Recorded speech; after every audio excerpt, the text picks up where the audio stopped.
এই জন্য আল্লাহ রাব্বুল আলামিন ঈমানদারদের পরিচয় প্রকাশ করেছেন এভাবে ইন্নামাল মুমিনুনা আল্লাযীনা আমানু বিল্লাহি ওয়া রাসূলিহি সুম্মা লাম ইয়ারতাবু ওয়া জাহাদু বিআমওয়ালিহিম ওয়া আনফুসিহিম ফি সাবিলিল্লাহ।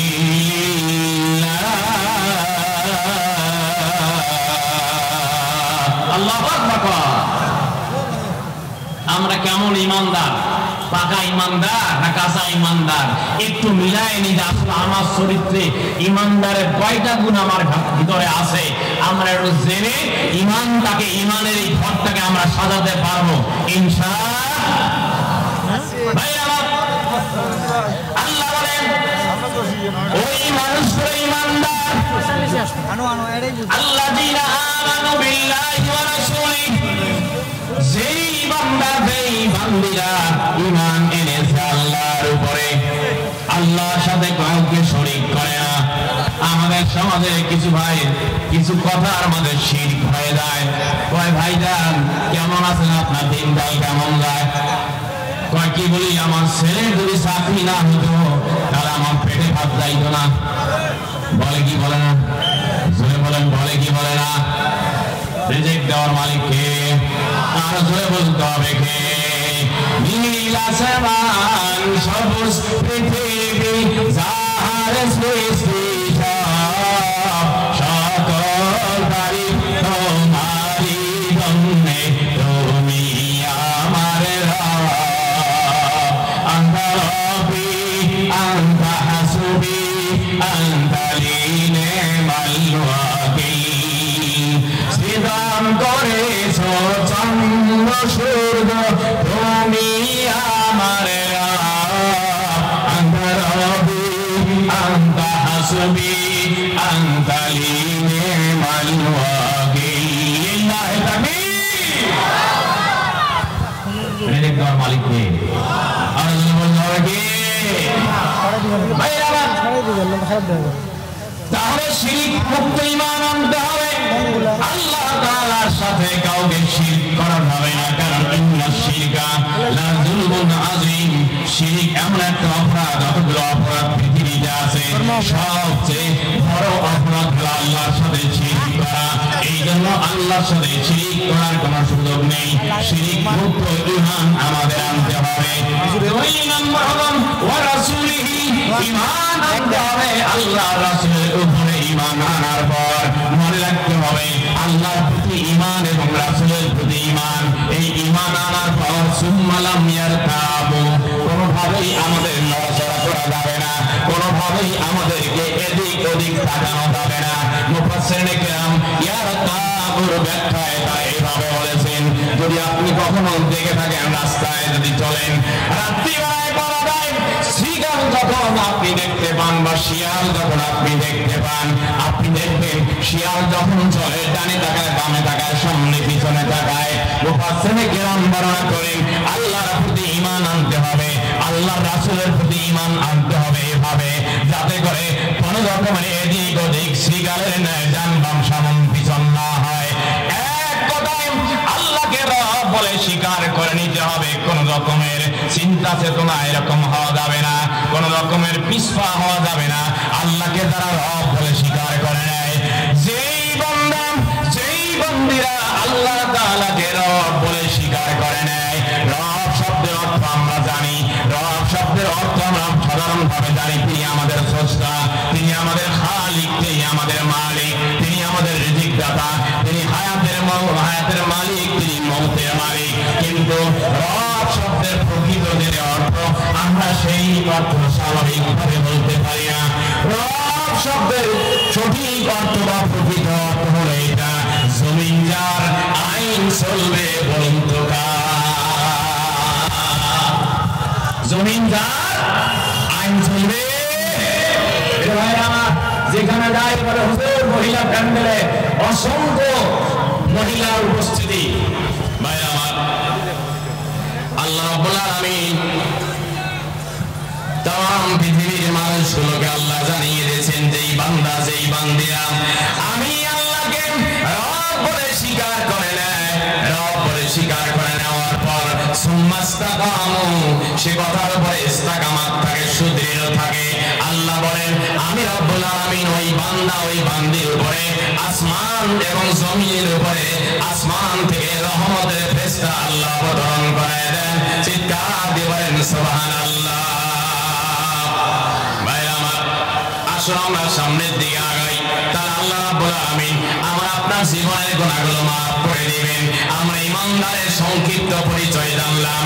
ঈমানদার বান্দা এবং বান্দিরা যদি দুইটা গুণ অর্জন করতে পারে, এক নম্বর গুণ যেই বান্দা যেই বান্দিরা পরহেজগারিতার গুণ অর্জন করতে পারবে, ইত্তাকুল্লাহ আল্লাহর উপর ভয়, অর্থাৎ আল্লাহর ভয় যেই বান্দা যেই বান্দি নিজের অন্তরে জাগ্রত করতে পারবে, যেই বান্দা যেই বান্দিরা পরহেজগারিতার গুণ অর্জন করতে পারবে, ওই বান্দা ওই বান্দিদেরকে আল্লাহ তাআলা জীবনের গুনাহগুলো মাফ করে দিবেন। চিৎকার দিয়ে বলেন সুবহানাল্লাহ। ভাই আমার, তাহলে আমরা জানতে চাই আসলে পরহেজগার কাকে বলে, কোন কোয়ালিটি থাকলে আমরা তাকে পরহেজগার ধরে নেব। আলী রাদিয়াল্লাহু তাআলা আনহু, ইসলামের চতুর্থ খলিফা আলী রাদিয়াল্লাহু তাআলা আনহু, তিনি পরহেজগারিতার কোয়ালিটি বা পরহেজগারিতার গুণ কোন কোন কোয়ালিটি থাকলে তাকে আমরা পরহেজগার বানিয়ে নিতে পারি। প্রিয় ভাইরা আমার, হাদিস আমি শুরুতেই তেলাওয়াত করেছি, আমার রাসূল বর্ণনা করেন ইন্নাল্লাহা লা ইয়ানজুরু ইলা সুওয়ারিকুম ওয়া আমওয়ালিকুম ওয়ালাকিন ইয়ানজুরু ইলা কুলুবিকুম ওয়া আমালিকুম। আল্লাহ হাবিব বলেন, আল্লাহ রাব্বুল আলামিন কোন বান্দার তাকান না তার আকৃতির দিকে, তার চেহারার দিকে, তার ফেসের দিকে তাকান না, ওয়া আমওয়ালিকুম এবং তাকান না আমার কতগুলো সম্পদ রয়েছে, আমার কতগুলো মাল রয়েছে, কতগুলো টাকা পয়সা রয়েছে, ব্যাংক ব্যালেন্স রয়েছে, কতগুলো জমাজমি রয়েছে, আমার কতগুলো অট্টালিকা রয়েছে। আল্লাহ আমার আপনার চেহারার দিকেও তাকান না, আমার আপনার সম্পদের দিকেও তাকান না, বরং ওয়ালাকিন ইয়ানজুরু ইলা কুলুবিকুম ওয়া আমালিকুম। আল্লাহ রাসূল বর্ণনা করেন বরং আমি রব্বুল আলামিন বান্দার অন্তরের দিকে তাকাই এবং বান্দার আমল কতটুকু সংগ্রহ করেছে, আমলের দিকে আমি আল্লাহ তাআলা তাকাই। চিৎকার দিয়ে বলেন সুবহানাল্লাহ। তাহলে আল্লাহ আমার এই চেহারার দিকেও তাকান না, আমার সম্পদ কি তার দিকেও তাকান না, বরং তাকাবেন আমার অন্তরে কি আছে, আমার কলিজার ভিতরে কি আছে, কতটুকু আল্লাহর ভয় আছে, কতটুকু ঈমানদারি আছে, এটা দেখবে কে? আর ঠান্ডা করে বলতে হবে কে? আজকে আমাদের দেশে তাকওয়া বা পরহেজগারিতার মানদণ্ড হলো যে যত বড় জুব্বা গায়ে দেই, যত বড় দাড়ি লম্বা রাখি, আমরা তত বড় পরহেজগার তাকে মনে করি। কথা বলেন ঠিক কিনা? রাসূল সাল্লাল্লাহু আলাইহি সাল্লাম পরহেজগারিতার মানদণ্ডে উল্লেখ করে নাই দাড়ি রাখা সুন্নাত, পাগড়ি পরবেন সুন্নাত, পাঞ্জাবি জুব্বা গায়ে দিলে সুন্নাত আদায় হবে। কিন্তু ভাইজান, আপনি সারা রাত তাহাজ্জুদ বিল্লাহ করলেন, কিন্তু ফজরের 2 রাকাত নামাজ আদায় করলেন না। 2 রাকাত নামাজ আদায় না করে রাত্রিবেলা কোরআন তেলাওয়াত করলেন, তাহাজ্জুদ বিল্লাহ করলেন। আচ্ছা, আপনারা বিবেচনা করুন, এই 2 রাকাত ফজরের ফরজ নামাজ আর সারা রাতের নফল ইবাদত কি এক হবে? জোরে বলেন, জোরে বলেন, এক হবে? আর সহজ করে বুঝাই, একজন ছাত্র 10টা সাবজেক্ট পরীক্ষা দিয়ে এক সাবজেক্টে ফেল করলো আর 9 সাবজেক্টে 100তে 100 পাইলো, সে ছাত্রটা ফেল না পাস? ফেল।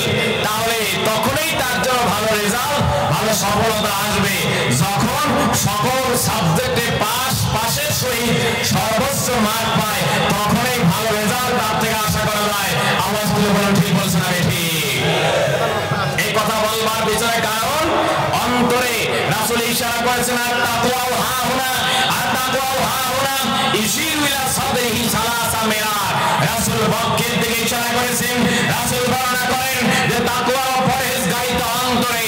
আমি সিরাজুল ইসলাম ফারুকী এই পাঞ্জাবি, এই জুব্বা, এই পাগড়ি তখনই আমার সফলতা দিবে যখন আমার অন্তরটা পরিষ্কার থাকবে, আমার অন্তরে ভয় থাকবে কার?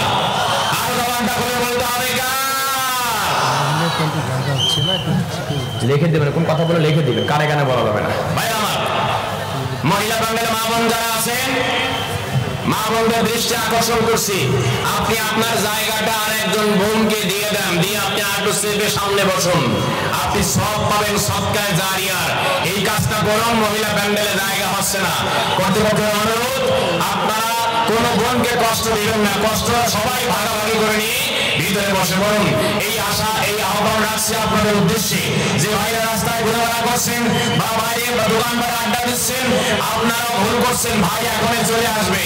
এই জন্য আমি আপনাদেরকে অনুরোধ করব, যারা বাইরে আছেন দয়া করে, মাহফিল অনেক সুন্দর আয়োজন করেছে এই যুব সমাজ, আমরা দোয়া করি এই যুব সমাজ যেন শাবুন নাশা ফি ইবাদাতিল্লাহ কিয়ামতের দিন আরশের ছায়ায় তারা স্থান পায়, এই দোয়া করি, আল্লাহ কবুল করে বলি আমিন।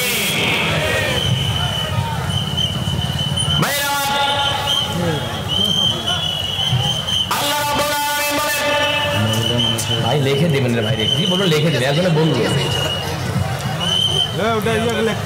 যে কোনো কথা আমাকে লিখে দিবেন, তাহলে আমি বুঝবো, কানে বলে তো ডিস্টার্ব হয়।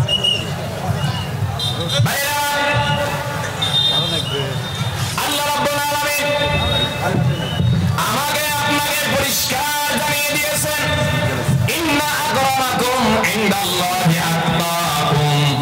আল্লাহ বলেন, আমার কাছে ওই বান্দা সবচেয়ে বেশি দামি, ওই বান্দি সবচেয়ে বেশি মূল্যবান, যেই বান্দা, যেই বান্দির অন্তরে অধিক ভয় আছে। কার? আর যখন না খুলে বলেন কার? আলী রাদিয়াল্লাহু তাআলা আনহু তিনি বর্ণনা করেছেন, যেই বান্দা, যেই বান্দির অন্তরে, যেই বান্দা, যেই বান্দির চরিত্রে চারটা গুণ থাকবে, ওই বান্দা, ওই বান্দিকে পরহেজগার হিসেবে ধরে নিতে পারো। আলী রাদিয়াল্লাহু তাআলা আনহু বলেন, আল খাউফু মিনাল জালিল, যেই বান্দা, যেই বান্দিরা আল্লাহ রাব্বুল আলামিনের পক্ষ থেকে আল্লাহ যে বিধান দিয়েছেন, এক কথায় খাউফু মিনাল জালিল, যেই বান্দার অন্তরে অধিক ভয় রয়েছে আল্লাহর, যেই বান্দি আল্লাহ তাআলাকে ভয় করে জীবনের সকল ক্ষেত্রে। একজন ব্যবসায়ী যখন ব্যবসা করে, তার অন্তরে যদি আল্লাহর ভয় থাকে, কখনো তিনি এই বান্দা, এই বান্দি কখনো তিনি ওজনে কম দিতে পারে না। যেই বান্দা, যেই বান্দির অন্তরে ভয় আছে, তিনি একজন কৃষক হয়ে অন্যের জমি কখনো আইল ফেলতে পারে না। একজন অফিসার কর্মকর্তা, কর্মচারীর অন্তরে যদি আল্লাহর ভয় থাকে, তার অবশ্যই অবশ্যই অবৈধ কোনো কাজ করতে পারে না। আজকে অফিস আদালতে যাবেন, দেখবেন অফিসের ফাইল অফিসে পড়ে থাকে, বাম হাতের বিনিময় না হওয়া পর্যন্ত। এই জন্য সেই বান্দা অফিসে আছেন, তার অন্তরে আল্লাহর ভয় থাকলে কখনো ওই বান্দা, ওই বান্দি নিজেকে এভাবে দুর্নীতিবাজ হিসেবে উপস্থাপন করতে পারে না।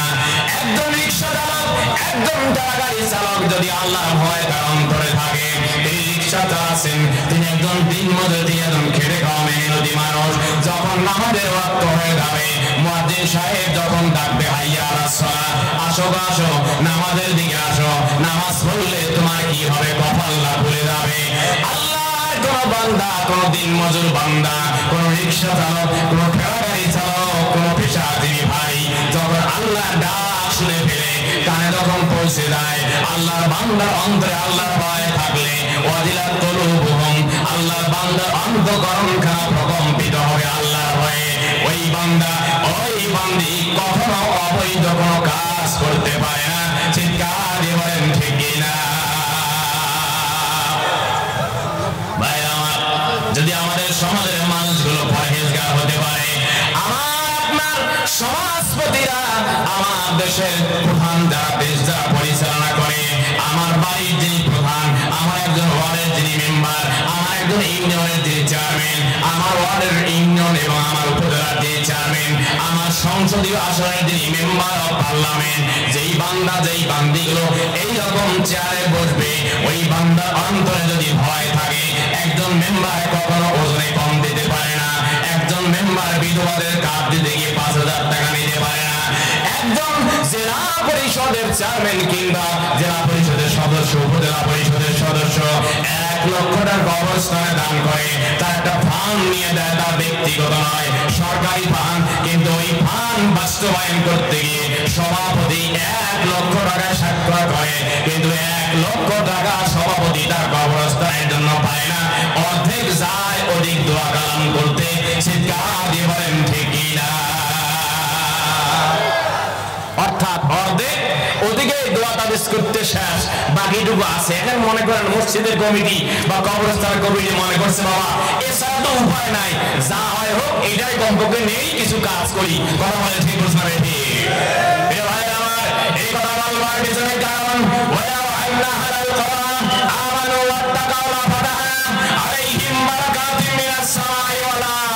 আল্লাহ বলেন সমাজে যারা বসবাস করি আমরা কোন শব্দ দিয়ে একটি ওয়ার্ড, একটি ইউনিয়ন, একটি উপজেলা, একটি দেশ, একটি মহাদেশ, একটি পরিবারের প্রধান হতে পারে, একটা পরিবার হতে পারে।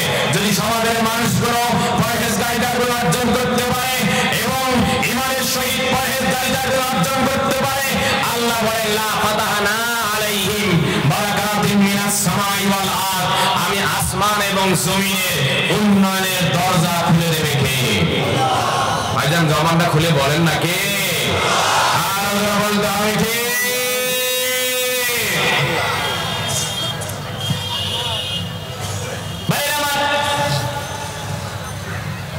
আলী রাদিয়াল্লাহু তাআলা আনহু চারটা কোয়ালিটির কথা বলেছেন, পরহেজগারিতার গুণ বা পরহেজগারিতার কোয়ালিটি।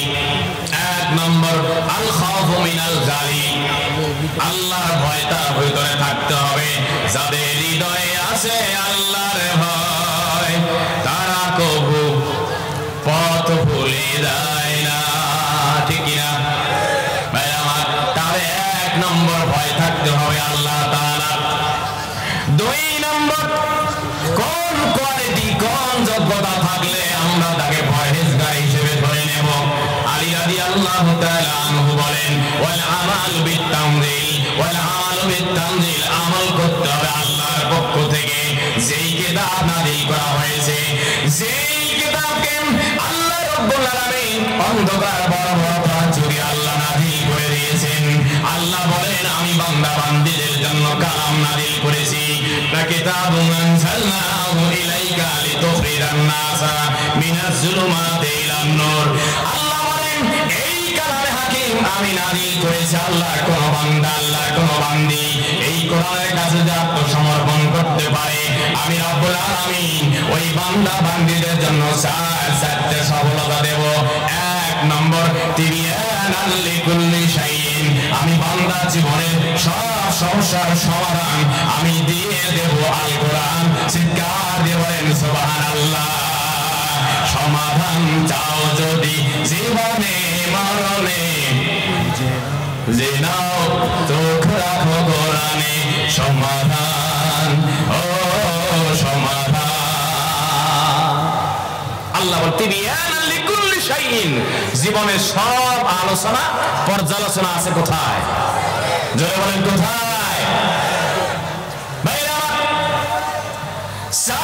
চারটা কর্মসূচি ওই বান্দাদের জন্য আল্লাহ বরাদ্দ করে দিবেন। এক নম্বর কর্মসূচি হলো তিবিয়ানাল লিকুল্লি শাইইন, আমার আপনার জীবনের সব সমস্যার সমাধান হবে আল কোরআনে। দুই নম্বর ওয়া হুদান, এই কোরআন আপনাকে পথ দেখায় দেবে। হুদাল লিন্নাস, আমি বলেছিলাম হুদা শব্দের ব্যাখ্যায় আল্লামা জারুল্লাহ জামশারী রাহমাতুল্লাহি আলাইহি বলেন ইরাদাতুত তরিকি সালিলাল মাতলুব, কোন বান্দা কোন বান্দি যদি তার গন্তব্য স্থানে পৌঁছে যেতে চায়, আল্লাহর কোন বান্দা, আল্লাহর কোন বান্দি আল্লাহ জান্নাতে যাওয়ার যদি সিদ্ধান্ত নেয় এবং সিদ্ধান্ত নিয়ে সে লক্ষ্যে কর্মসূচি বাস্তবায়ন করে, আল্লাহ বলেন আমি আল্লাহ রাব্বুল আলামিন তার অতীত জীবনের সমস্ত অন্ধকারগুলোকে আলোকিত করে দেব, আমি হেদায়েত দিয়ে দিয়ে আল্লাহর জান্নাতে তাকে পৌঁছায় দেব। চিৎকার দিয়ে বলেন সুবহানাল্লাহ। তাহলে হেদায়েত দেওয়ার মালিক কে? আর বলতে হবে কে? ওমর ইবনে খাত্তাব রাদিয়াল্লাহু তাআলা আনহু, তিনি এমন একজন ব্যক্তি ইসলাম গ্রহণ করার পূর্বে রাসূল সাল্লাল্লাহু আলাইহি সাল্লামকে হত্যা করার সিদ্ধান্ত নিয়েছিল ওমর রাদিয়াল্লাহু তাআলা আনহু। কথা বলেন ঠিক কিনা? ওমর রাদিয়াল্লাহু তাআলা আনহু যেই ব্যক্তি এমন শক্তিধর ছিল, তিনি যদি কোনো কথাকে হ্যাঁ বলেন আর না করার কোন শক্তি সেই সময় ছিল। এই ব্যক্তি নবী দাঁড়িয়েছেন 100টা ঘোড়া পাবেন বা উট পাবেন সেই আশায় কাকে হত্যা করবেন আল্লাহর নবীকে হত্যা করলে 100টা লাল উট বা 100 ঘোড়া পাবেন এই আশায় আমরা ওয়াজ সব জানা অনেকেরই ওমর রাদিয়াল্লাহু তাআলা আনহু তিনি রাসূলকে হত্যা করতে গিয়ে প্রতিমধ্যে দেখা হলো নাঈম নামে একজন ব্যক্তি আল্লাহর নবীর কাছে গোপনে ইসলাম গ্রহণ করেছেন এই ব্যক্তি ওমর ইবনে খাত্তাবকে ডাক দেন আমিরুল মুমিনিন ওমর ও আব্দুল্লাহর পুত্র ওমর তো খাত্তাবের পুত্র ওমর তুমি কোথায় যাচ্ছ রাঙ্গা তরবারি নিয়ে মনে হয় তুমি মুহাম্মদকে হত্যা করতে যাচ্ছ কারণ গতকালকে সিদ্ধান্ত হয়েছে দারুন্নতমায় বৈঠক থেকে সিদ্ধান্ত হয়েছে যিনি হত্যা করতে পারবে 100টা ঘোড়া দেওয়া হবে ওমর ইবনে খাত্তাবকে ডাক দেবেন ওমর হত্যা করার আগে তুমি তোমার আগে ঘরের খবর নাও সুবহানাল্লাহ ওমরের মাথা সত্তর দিছে বলে কি ঘরের খবর মানে পরে খোঁজ করে দেখা যায় তার বোন ফাতেমা ইসলাম গ্রহণ করেছে আল্লাহু আকবার ভাই আমার